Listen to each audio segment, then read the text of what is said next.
The string of guest artists on this album is dazzling, for each one of them have achieved greatness in their respective fields and are certainly recognized, as you are yourself, for possessing ownership over their instrument and craft in some way. For example, Manu Katché is notorious for his groovy rhythmic accomplishments, as is A.R. Rahman, renowned for redefining contemporary Indian music.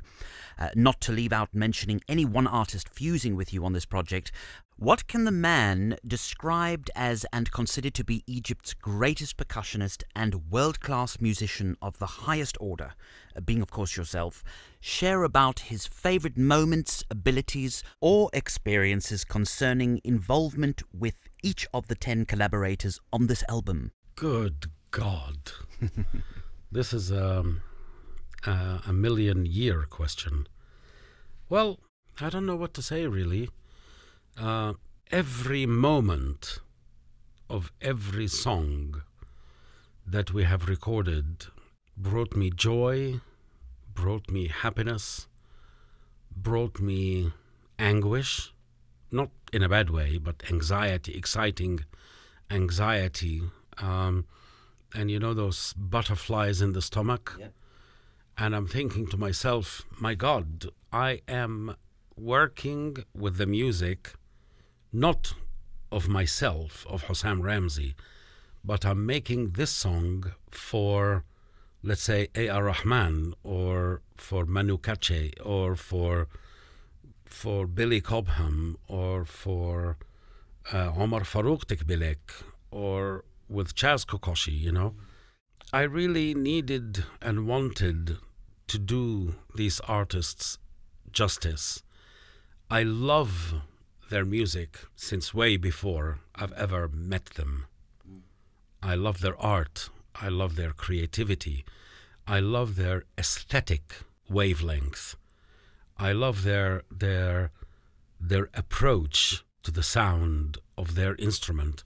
For example, Manu Katché, on so many albums we've worked together, particularly the music with Peter Gabriel, and the music with Pino Danieli, and with Claudio Baglioni from Italy. I listened to the way he played on those songs, and I wake up every morning praying, please God, give me half of this in my own sound. Please let me be like Manu, make me be able to just like look up to the clouds and just like grab a groove and just throw it on the table, and it will work just for itself. Billy Cobham, I gave him 2 sincerely difficult rhythms to play. One is in 16s. This is why the song is called 6 Teens, as in teenagers. Oh, I see. But the actual song itself is in 16s, and it has a little middle part at the beginning that is, the counting is in 11 cross 4, And he just played it and sailed through it like a dolphin in open seas, And he just like not only played it, but he actually just added so much to it. It was a terrific, terrific performance. And I was thinking to myself, my God, I am playing on a music with Billy Cobham and with Manu Katché, and Manu is such a terrific drummer, for example, that one time years ago, back in 2004, I think, or 2005, I was producing, and I've actually co-composed and arranged and produced 2 songs for a Turkish artist called Çelik Erici, very big name out in Turkey. And there were some drum kit tracks. I called Manu. I flew him over from Paris at whatever expense.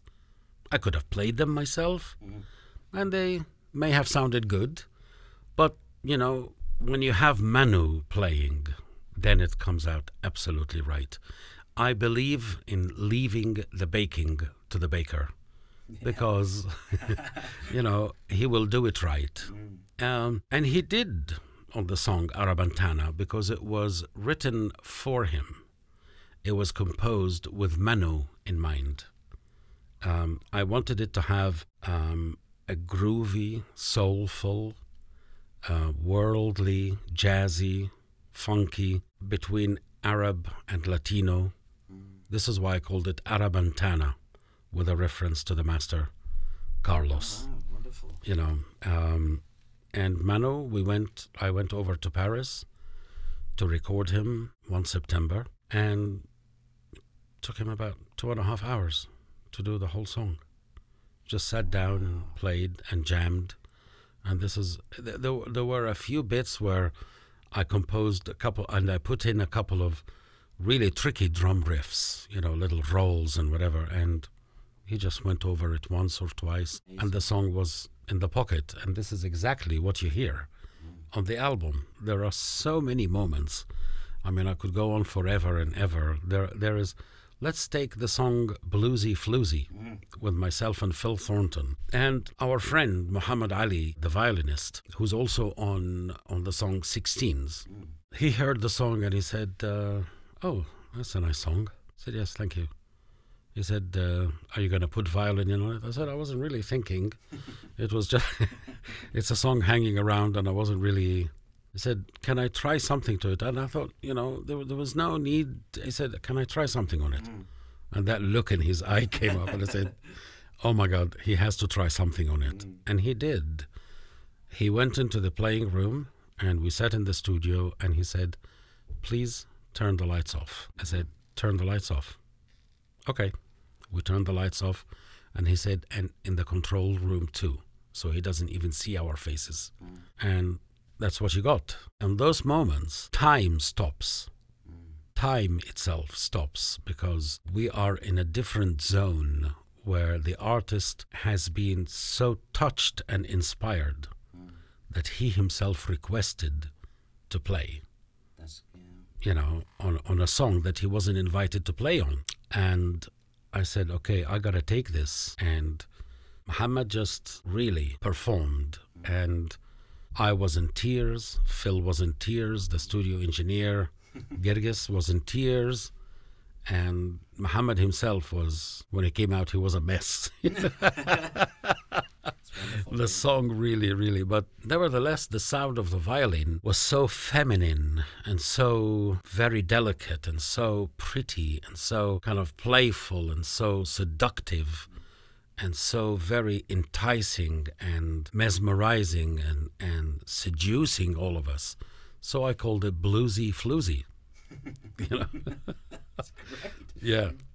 It's just like, there is another piece which was actually mixed finally by Martin Smith, who was here a little bit earlier on. My writing partner in so many occasions. I invited the Malian percussionist, Nahini Doumbia. What an amazing player. I mean, what on earth do they feed them out there to play that good? Maybe 3 shredded wheats or something. And we wrote this kind of rhythm that is in 6, which goes doom doom tak tak tak doom doom tak tak tak doom doom tak tak. But then when you put the 2/4 on top of it, it sounds doom doom tak tak tak doom doom tak tak tak doom doom tak. And I thought, great. I just put the recording button on and we just jammed. And then later on, after we recorded foundation and bass rhythms, then we added soloings and we exchanged solos. And it was such fun. And because his name is Doumbia, what a great name to have, you know. I love Hossam Ramzy, don't get me wrong, but to be called Hossam Doumbia, you know, I think I would have been famous after all, you know. And because the bass sound of my own tabla is called Dum, so I decided to call it Dum and Doumbia. It's wonderful. It's like play on the film Dumb and Dumber, you know. So I mean, these are just like amazing moments. There is so much I could talk about. Take for example, ancient love affairs. My friend Jimmy Waldo was with me in Cairo. And we were recording Huda Sumbati on the song Sawagi and Tubul, which then became Rock the Tabla. And Ilhami Azzat, a beautiful singer from Cairo. This man, there is another side to him. He is a car fanatic, and he is in love with the Mini, the Mini. And he used to import them from England just for his own private collection. And he used to redo them up again and drive them. And he was the Mini man in Egypt. And then he ends up, once BMW buys Mini from, I think, British Leyland or something like that, they asked him to be the head of the company in Egypt. While on the other side, he is a very talented singer and he has a singing career. He's all over Facebook and MySpace and all. Ilhami Azzat. And I was working on writing some arrangements with a violinist I used in Cairo at the time. And then Jimmy and Ilhami just went into the studio and shut the door. And Jimmy said, we're going to be busy for a while. I said, okay, good. And they came up with the beginnings of that song. Then we arranged it and then we made it. And there's just like so many spontaneous moments. It was done across the 10 years. And, there is so much to remember, but there was so much that, is coming back again to me.